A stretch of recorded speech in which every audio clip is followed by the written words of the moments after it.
بسم الله الرحمن الرحيم.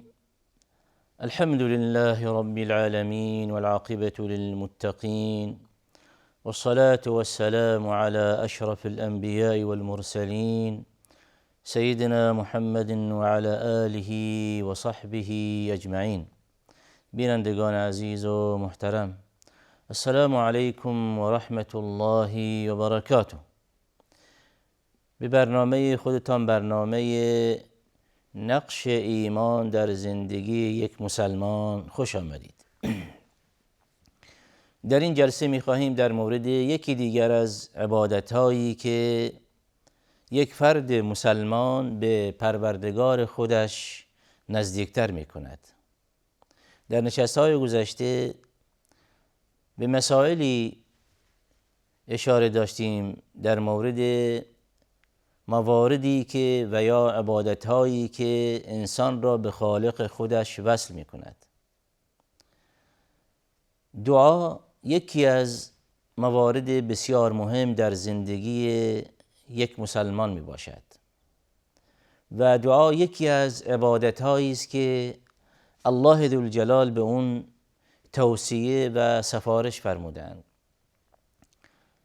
با مراجعه به آیات کریمه قرآن کریم و با مراجعه به سنت پاک نبوی علیه الصلاة والسلام به این نتیجه میرسیم بر این که الله ذوالجلال و بنده اش سرور بشریت علیه الصلاة والسلام دعا را به عنوان یک عبادتی معرفی می‌فرمایند و چنین آمده است که دعا به عنوان یک عبادت بسیار مهم و با مسلح شدن به دعا، این که یک فرد مسلمان اثرات مثبت این دعا و نتایج خوبش را در زندگیش مشاهده می کند. الله واحد عز و جل در مورد دعا چنین می‌فرمایند که و اذا سألك عبادی عنی، بعد می‌فرماید فإنی قریب اجیب دعوة الداعی اذا دعان فلیستجیبوا لی ولیؤمنوا بی لعلهم یرشدون. این آیه به دعا اشاره دارد و الله ذوالجلال به بنده خودش علیه الصلاة والسلام چنین می‌فرمایند که و اذا سألك عبادی عنی، چنان که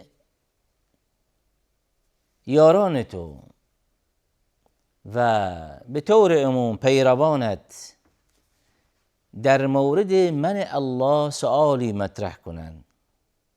و اذا سألك عبادی عنی، توجه فرمایید، به اونها چنین پاسخی بده که من به اونها نزدیک می باشم. و اذا سألك عبادی عنی فإنی قریب، بدانند که من به اونها نزدیکم، سخنان اونها و ندای اونها و استغاثه اونها و درخواست اونها میشنوم.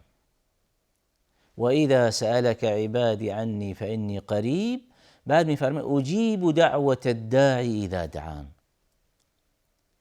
پس این بندگان من بدانند که هر وقت به دو دست دعا بالا ببرند و به دعا و راز و نیاز بپردازند و از پروردگارشان درخواستی داشته باشند، بدانند که دعای اونها استجابت میکنم. در واقع الله ذوالجلال به این آیه که میفرمایند اجیب دعوة الداعی اذا دعان، یعنی این که بندگان خودش را به این تشویق و ترغیب میفرمایند که مرا دعا کنید، از من بخواهید، مستقیم و بدون واسطه از من دعا کنید. اینجاست که اجیب دعوت الداعی اذا دعان فلیستجیبوا لی ولیؤمنوا بی لعلهم یرشدون. در نهایت این بندگان در واقع درخواست الله واحد عز و جل از بندگانش و خواسته الله ذوالجلال از بندگانش این است که ای بندگان من به من ایمان بیاورید و بر من توکل کنید و مرا دعا کنید و بدانید که دعاهایتان را استجابت می کنم.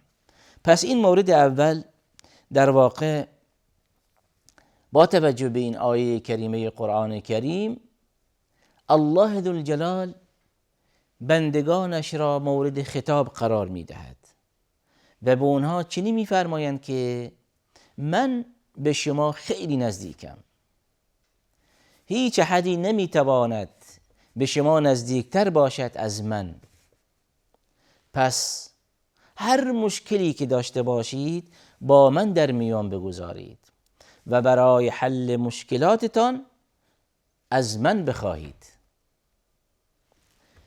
و در این راستا سرور بشریت علیه الصلاة و السلام می‌فرمایند که الدعاء هو العباده.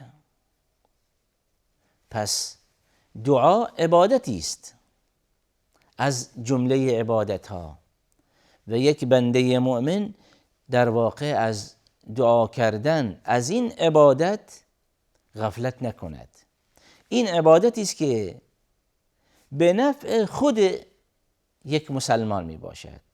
یعنی زمانی که یک فرد مسلمان دو دست دعا و راز و نیاز بالا می برد و از خالقش درخواست می کند، اینجاست که این عبادت سودش و ثمرش به خود بنده می رسد و به خود بنده باز می گردد.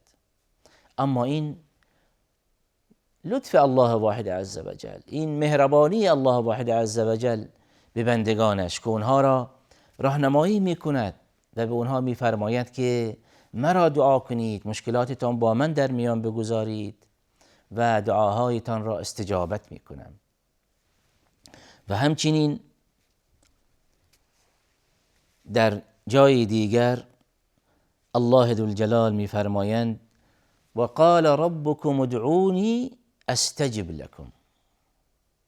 توجه بفرمایید به این آیه کریمه قرآن کریم خود الله ذوالجلال به بندگانش دستور می دهد و به اونها چنین می فرمایند که مرا دعا کنید. و قال ربكم ادعوني، مرا دعا کنید. بعد از این می فرمایند استجب لکم، فقط از من بخواهید دعاهایتان را استجابت می کنم. چه پروردگار مهربانی داریم که بندگانش را راهنمایی و ارشاد می فرمایند که او را دعا کنند. چرا که یک بنده مسلمان هرچند که در واقع در زمینه عبادت زیاد داشته باشد و هر چقدر که تلاش کند و بخواهد خودش را به خالقش وصل کند و تلاش کند که گناهی از او سر نزند، دچار لغزشی نشود، اما محال است. به هر حال این بنده مسلمان معصوم نیست از این بابت که دچار لغزش خواهد شد، مرتکب گناه خواهد شد.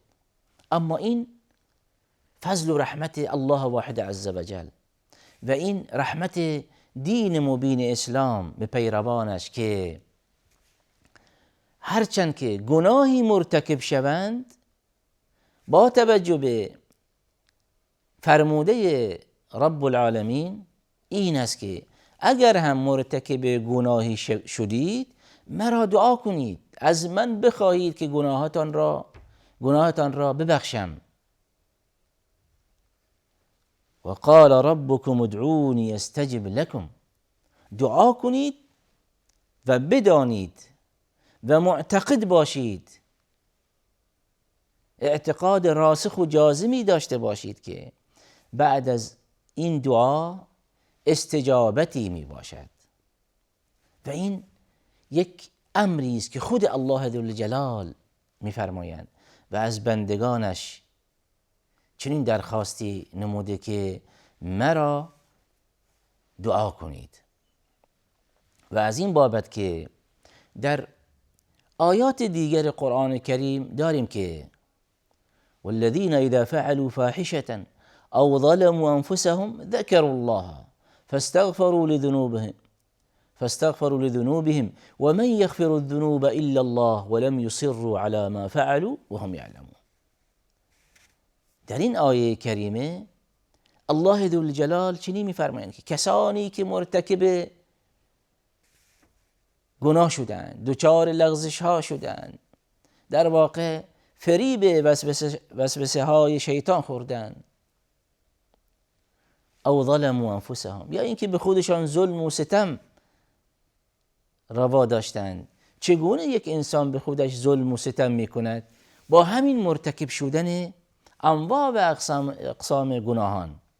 زمانی که یک بنده مسلمان مرتکب گناه می شود، دچار لغزش می شود، یعنی اینکه در حق خودش ظلم و ستم کرده، هم با مرتکب شدن گناه هم در حق خودش ظلم و ستمی انجام داده و هم در واقع در حق خالقش هم تقصیری داشته.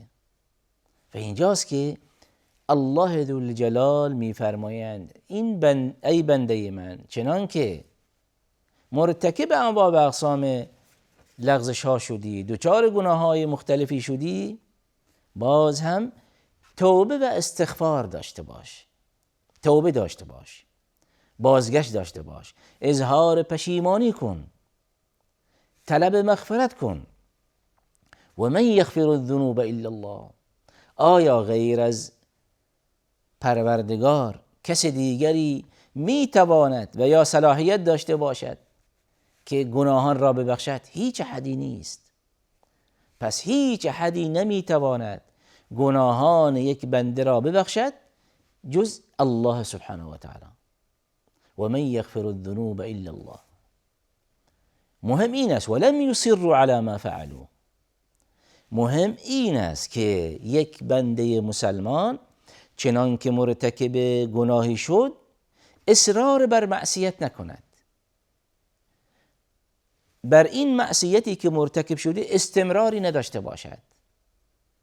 مرتکب گناه شد، الان به خود بازگردد و کمی بیندیشد، تعقل کند، تفکر کند و به خودش در واقع و با خودش گفتگویی داشته باشد که من در حق خودم و در حق پروردگارم مرتکب گناه شدم.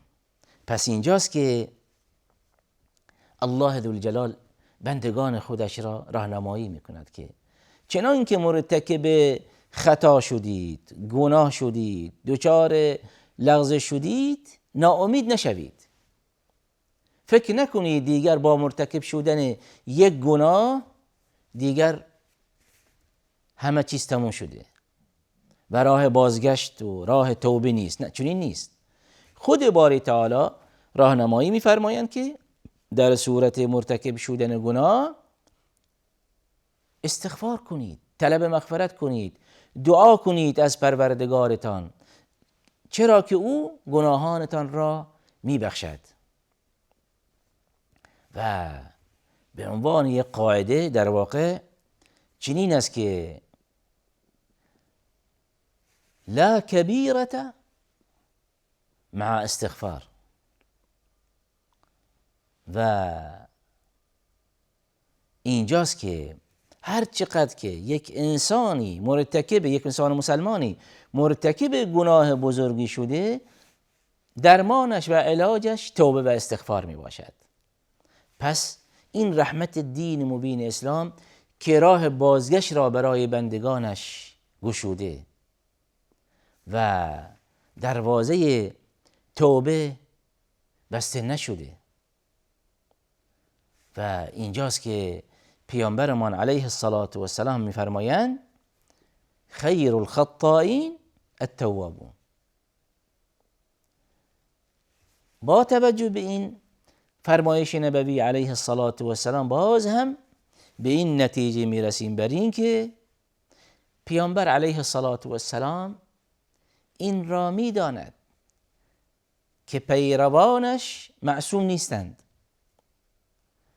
و انواع و اقسام لغزش ها مرتکب می شوند، از گناهان صغیر، از گناه های کبیر و الی آخره. لیکن درمان در این قرار داده است که خیر الخطائین التواب، بهترین خطا کنندگان، بهترین کسانی که مرتکب خطا می شوند توبه کنندگان هستند. به هیچ وجه بینندگان عزیز و محترم این را خدمت عرض کنم، به هیچ وجه در هیچ آیه‌ای در قرآن کریم و در هیچ فرمایش نبوی علیه السلام این را نداریم که از یک مسلمان چنین درخواست شده که مواظب باشید مبادا که مرتکب گناه شوید و دیگر راه بازگشت نخواهید داشت. چنین نیست. در هیچ جای قرآن کریم و در هیچ جای سنت پاک نبوی این را نداریم برای اینکه ای مسلمان اگر مرتکب گناه شدی دیگر راه بازگشتی نیست.